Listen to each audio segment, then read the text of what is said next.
Halo semuanya, selamat datang di video pembelajaran bahasa Indonesia. Pada kesempatan kali ini, kita akan mempelajari unsur kebahasaan yang digunakan dalam teks deskripsi. Yuk kita mulai. Dalam materi ini, kamu akan belajar dua hal penting. Pertama, mengenali 3 unsur kebahasaan utama dalam teks deskripsi. Kedua, kamu akan memahami bagaimana cara menggunakan ketiga unsur tersebut ketika membuat kalimat atau paragraf deskriptif. Jadi, perhatikan baik-baik ya. Sebelum memulai pembelajaran, aku penasaran kalau kamu harus menggambarkan teman sebangkumu tanpa menyebut namanya. Ciri apa yang paling mudah kamu jelaskan? Ketika kamu membayangkan ciri-ciri temanmu tadi, sebenarnya kamu sudah mulai mendeskripsikan sesuatu. Nah, itulah yang menjadi dasar dari teks deskripsi. Jadi, apa sih teks deskripsi itu? Teks deskripsi adalah teks yang menggambarkan objek, tempat, atau suasana secara rinci agar pembaca dapat membayangkan apa yang dideskripsikan seolah-olah melihat, mendengar, atau merasakannya langsung. Tujuan teks deskripsi adalah membantu pembaca merasakan pengalaman inderawi, seperti melihat warna, mencium aroma, atau mendengar suara.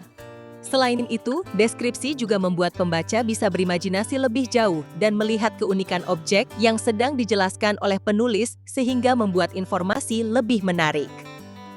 Dalam teks deskripsi, terdapat 3 unsur kebahasaan yang paling sering digunakan, yaitu kata konkret, kalimat perincian, dan majas personifikasi. Ketiga unsur ini membantu membuat gambaran dalam teks menjadi lebih hidup dan mudah dibayangkan. Kata konkret adalah kata yang menggambarkan sesuatu yang bisa dilihat, diraba, didengar, dicium, atau dirasakan secara langsung.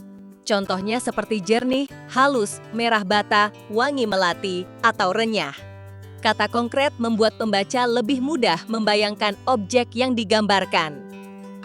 Kalimat perincian adalah kalimat yang memberikan penjelasan lebih detail tentang objek yang dideskripsikan.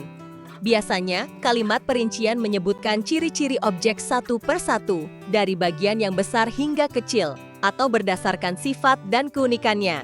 Misalnya, menggambarkan pantai dengan menjelaskan pasirnya, airnya, dan pohon-pohonnya. Majas personifikasi adalah gaya bahasa yang memberikan sifat-sifat manusia kepada benda mati atau alam. Tujuannya untuk membuat gambaran menjadi lebih hidup dan menarik. Contohnya seperti angin yang berlari di antara pepohonan. Sekarang, supaya kamu lebih mudah memahami bagaimana unsur kebahasaan bekerja dalam sebuah teks deskripsi, kita akan melihat satu contoh pendek. Melalui contoh ini, kamu bisa melihat bagaimana kata konkret, kalimat perincian, dan majas personifikasi digunakan untuk membuat gambaran yang lebih jelas dan hidup. Halaman sekolah sangat luas dan bersih.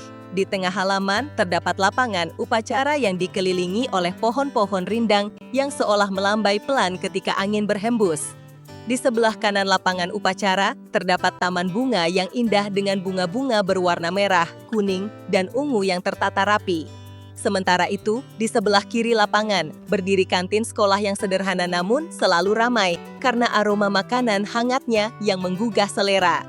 Suasana halaman sekolah terasa sejuk dan nyaman, membuat siapapun betah berlama-lama di sana. Pada teks ini, terlihat penggunaan kata konkret seperti halaman luas, pohon rindang, dan bunga berwarna merah, kuning, dan ungu yang membuat gambaran sekolah terasa jelas. Teks ini juga memakai kalimat perincian, misalnya ketika menjelaskan letak taman di kanan, kantin di kiri, dan warna-warna bunga yang tertata rapi. Selain itu, terdapat personifikasi pada kalimat pohon-pohon seolah melambai, sehingga suasana halaman terasa lebih hidup. Semua unsur ini membuat deskripsi halaman sekolah menjadi lebih nyata dan mudah dibayangkan. Jadi, itulah unsur kebahasaan yang membuat teks deskripsi menjadi lebih jelas, rinci, dan hidup. Semoga setelah menonton video ini, kamu bisa membuat deskripsi yang lebih menarik dan mudah dipahami. Terima kasih sudah belajar bersama. Sampai jumpa di pembelajaran berikutnya.